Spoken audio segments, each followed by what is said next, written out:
Thanks again for tuning in to Hunky Handy Husband. My wife's name for me, not mine.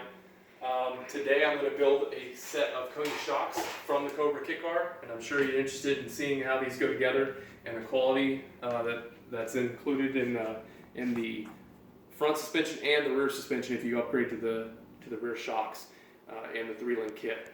This shock goes together pretty simple if you have a come here, pan into this. Can you get that whole thing in there? Mm-hmm.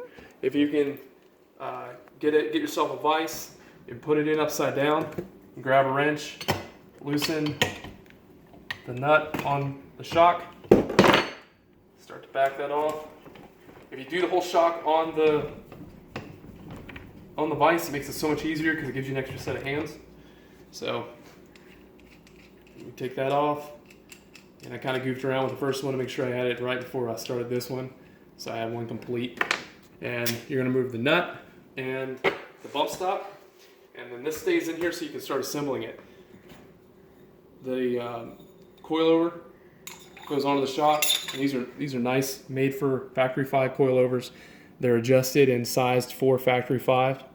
You definitely want to pick these Konis up. They're the best. They have the Heim joints in the top and the bottom. Both have the movable Heim joint. We'll slide on the seat and screw that together.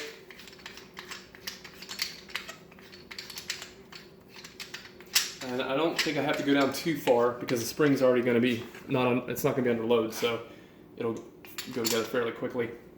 And then the spring hat, you got that in there? Mm-hmm. Spring hat goes on there. Sorry.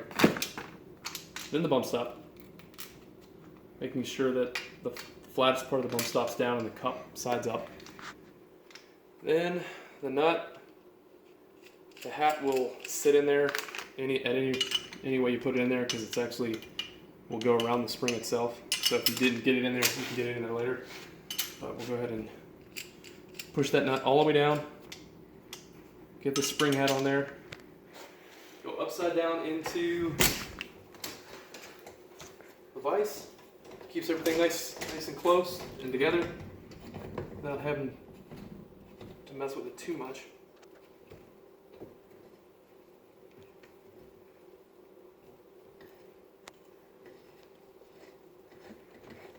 Loosen this up just a little bit. You will want this loose enough that you can get in there and adjust that nut.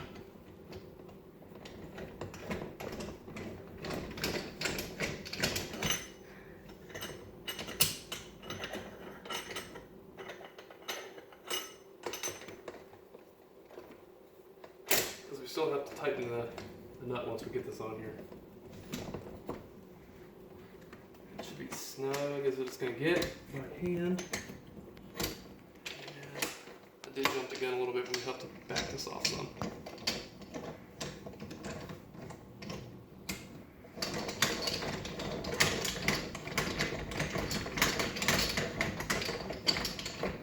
Just give yourself enough room to get in there and tighten the nut. There we go.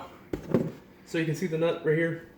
Just gonna get your wrench in there, snug it down, righty tighty. And this is great while it's in the vise because then I can get some real good torque on it. And then just readjust your base, the base of your coilover. And then once it's in the car, you can make more adjustments to it. But then, pop it out of there, and get yourself a coilover.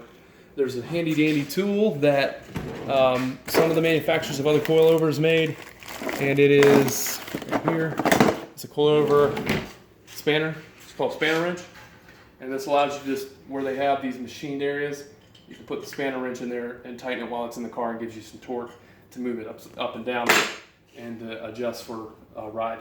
The last part that you have to do is to get the retainer in here. You can push this in with your fingers. It's not that difficult. It slides right in. And that retains the hat into the coilover. You can use a set of pliers to pop that in there. And I actually do have the correct tools for that, but it's just so easy to pop in there and just go ahead and throw it in. And there you go. You have 2 of your rear coilovers. Factory 5 includes the correct springs. These are 350-pound springs, and the shocks are already set up per Factory 5's requirements by Koni. And then you have your coilovers for your rear suspension. Thanks for watching. This was my Factory 5 coilover. This is Hunky Andy Husband. Thanks for watching.